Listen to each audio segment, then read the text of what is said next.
بسم اللہ الرحمن الرحیم۔ السلام علیکم دوستو، پاکستانی بحریہ کا دشمن کو منہ توڑ جواب دینے کے لیے شاندار مظاہرہ۔ آبدوز بحری جہاز ہوائی جہاز سے میزائل فائرنگ کا کامیاب مظاہرہ۔ ویڈیو کی تفصیل میں جانے سے پہلے ہماری اپنے تمام دیکھنے والے دوستوں سے گزارش ہے کہ وہ ہماری اس ویڈیو کو لائک اور شیئر کرنے کے ساتھ ہمارے چینل کو بھی ضرور سبسکرائب کر لیں تاکہ ہماری آنے والی ہر نئی ویڈیو آپ کو بر وقت مل سکے، اور ساتھ ہی پاک فوج زندہ آباد، پاکستان پائندہ آباد اور پاکستان کے گمنام ہیروز کو سلام کا نعرہ کامنٹ ضرور کیجئے گا۔ دوستو، پاکستانی بحریہ نے آپریشنل تیاریوں کو جانچنے کے لیے شمال بحیر عرب اور مکران کوسٹ پر مختلف میزائل فائرنگ کا کامیاب مظاہرہ کیا۔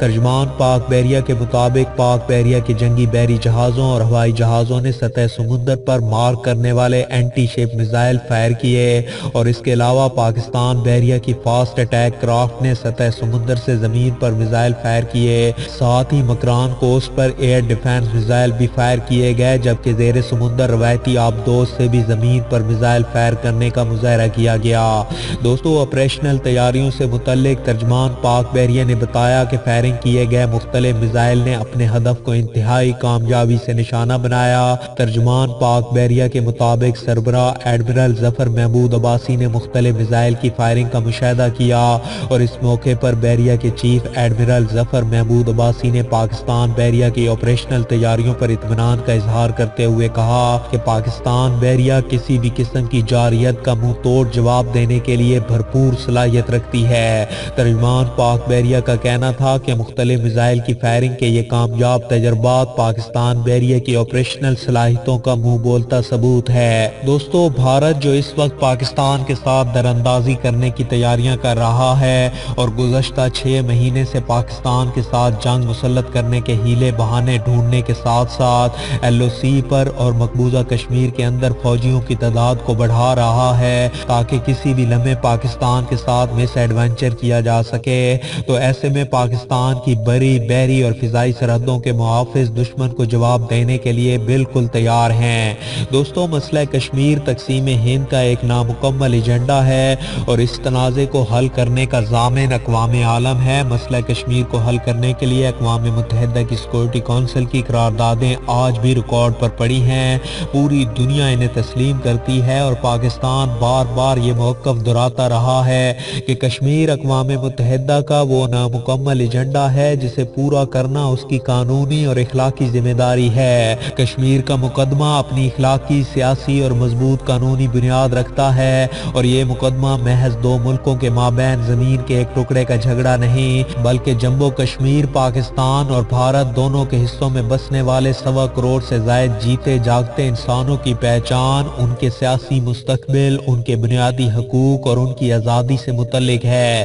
جس کی ضمانت اقوام متحدہ کا چارٹر دیتا ہے۔ دوستو، پاکستان اور بھارت سمیت اقوام عالم کے علم میں یہ ہے کہ کشمیر کے تنازع پر اقوام متحدہ کے متعدد قراردادیں آج بھی موجود ہیں، اور دنیا اسے ایک حل طلب مسئلہ تسلیم کرتی ہے۔ اپنے دور کی سپر طاقتیں اور اب عصر حاضر کی سپر پاورز دونوں پاکستان اور کشمیر کے اس موقف کو تسلیم کرتی تھیں اور کرتی ہیں کہ کشمیر کے 3 فریق ہیں، پاکستان، بھارت اور جموں کشمیر کے 1.25 کروڑ سے زائد نفوس۔ ان تینوں فریقوں کے مابین تنازع ہوا، جنگ ہوئی، شکست کو دیکھتے ہوئے ایک فریق یعنی بھارت نے جنگ بندی کے لیے اقوام متحدہ کا دروازہ کھٹکھٹایا۔ بھارت اور اس کے حواریوں کا پلڑا بھاری تھا، اور جس پر کشمیریوں اور پاکستان نے ایک مہذب ملک ہونے کا ثبوت دیا اور اقوام متحدہ کے وعدے اور مضبوط یقین دہانیوں پر اعتبار کیا۔ جنگ بندی ہوئی اور جموں کشمیر عارضی طور پر 2 حصوں میں تقسیم ہو گیا، لیکن اقوام عالم نے فیصلہ دیا کہ اپنے مستقبل کا فیصلہ کشمیری خود کریں گے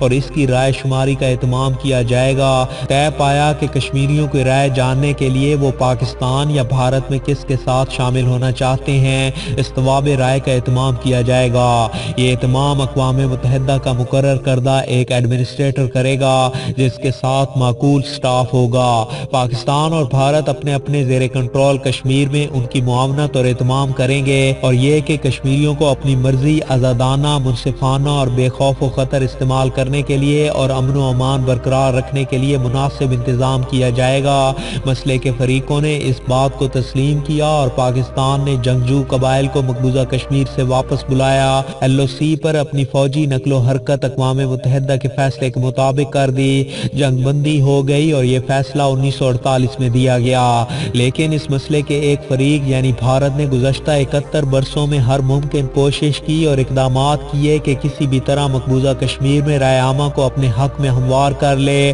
اور کسی بھی طریقے سے مقبوضہ وادی میں اپنے قبضے کو برقرار اور جائز قرار دے سکے۔ وہاں دلی نواز کٹ پتلی حکومتیں قائم کی گئیں، آزادی و خود مختاری کے وعدے کیے گئے، جبکہ مقبوضہ کشمیر میں انتخابات کا بھی ڈرامہ رچایا گیا اور ان انتخابات کو استواب رائے اور رائے شماری کے ہم پلہ قرار دینے کی بھی کوشش کی گئی، لیکن اقوام متحدہ نے اس عمل کو تسلیم نہیں کیا اور کشمیری بھی اس کو مسلسل مسترد کرتے رہے۔ اسی عرصے میں لاکھوں افراد کی شہادتیں اور خواتین کے ساتھ زیادتی کی وارداتیں اپنی جگہ ایک بڑا المیہ ہیں۔ پاکستان اور کشمیری بھارت کے ہر ظلم و زیادتی پر وویلا کرتے رہے اور کہیں سنوائی نہ ہوئی۔ جنرل ایوب خان کے دور میں چین نے پاکستان سے کہا کہ آپ کشمیر پر حملہ کریں، فوجی طاقت سے مقبوضہ کشمیر حاصل کر لیں، کیونکہ چین نے بھارت کو اپنی سرحدوں میں جنگ میں مصروف کر رکھا ہے، لیکن پاکستان نے تب بھی جارحیت نہیں کی۔ دوسری جانب بھارت بدستور جارحانہ اقدامات جاری رکھے ہوئے ہے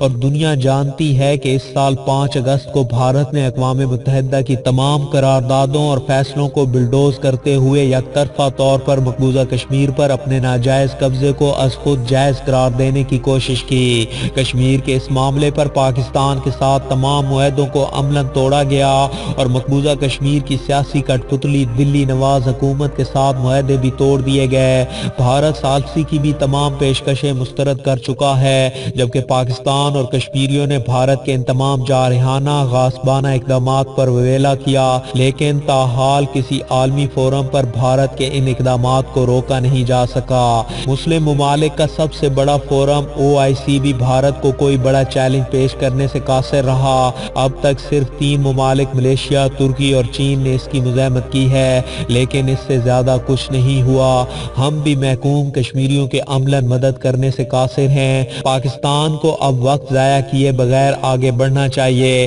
کیونکہ پاکستان کے پاس اب بہت سے آپشنز ہیں جن پر عمل کرتے ہوئے بھارت کو جواب دیا جا سکتا ہے۔ کشمیریوں کو بھی مثبت حوصلہ افزا پیغام دیا جا سکتا ہے۔ میری رائے میں حکومت کو چاہیے کہ وہ فوری طور پر کشمیر کے معاملے پر سیاسی اور فوجی قیادت کا ایک بڑا اجلاس بلائے اور یک نکاتی ایجنڈا کشمیر پر آگے بڑھنے کی حکمت عملی اور روڈ میپ تشکیل دے، جس کے تحت آزاد جموں کشمیر کی قیادت کو اعتماد میں لے کر پاکستان آزاد جموں کشمیر میں پہلے مرحلے میں ریفرنڈم کا انعقاد کرے، جس میں پہلا سوال یہ پوچھنا چاہیے کہ آزاد جموں کشمیر میں استصواب رائے ہونا چاہیے یا نہیں، یا پھر اقوام متحدہ کا انتظار کرنا چاہیے۔ اس ریفرنڈم کا نتیجہ جب ہاں میں آئے گا تو اگلے مرحلے میں پاکستان کشمیریوں کے لیے استصواب رائے کا اہتمام کرے، جس میں واضح طور پر یہ سوال پوچھا جائے کہ آیا وہ پاکستان کے ساتھ مستقل الحاق چاہتے ہیں یا بھارت کے ساتھ جانا چاہتے ہیں۔ اس عمل کو صاف شفاف رکھا جائے اور مشاہدے کے لیے عام انتخابات کی طرح عالمی مبصرین کو مشاہدے کی دعوت دی جائے۔ آزاد جموں کشمیر میں ہر طرح کی سوچ رکھنے والی سیاسی جماعتیں موجود ہیں، انہیں بھرپور مہم چلانے کا بھی موقع دیا جائے اور کشمیری جو بھی فیصلہ کریں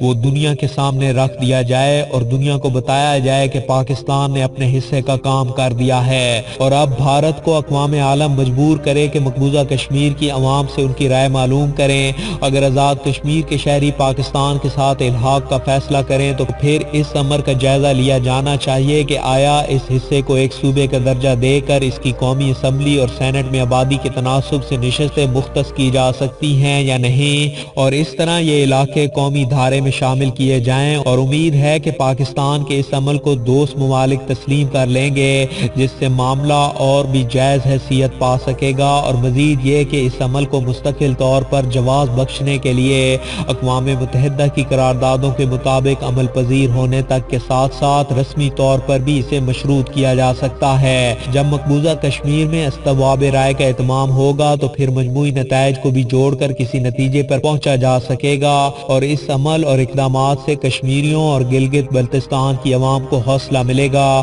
اور علاقہ ترقی اور خوشحالی کی طرف بڑھے گا۔ پاکستان کے پاس یہ عمل شروع کرنے کا جواز اس لیے موجود ہے کہ پاکستان یہ سب کچھ بھارت کی طرف سے معاہدے توڑنے کے نتیجے میں کر رہا ہے، بالکل اسی طرح جیسے پاکستان نے بھارت کے جواب میں ایٹمی دھماکے کیے اور دنیا نے اسے تسلیم بھی کر لیا۔ میری دانست میں اگر پاکستان نے ایسا کرنے میں دیر کی تو عالمی طاقتیں اور بھارت دونوں بدامنی شروع کروائیں گے، اور اس طرح کی دوہری سازشیں کشمیر گلگت بلتستان میں پہلے ہی پکڑی جا چکی ہیں۔ قائد اعظم محمد علی جناح رحمۃ اللہ علیہ نے فرمایا تھا کہ کشمیر پاکستان کی شاہ رگ ہے،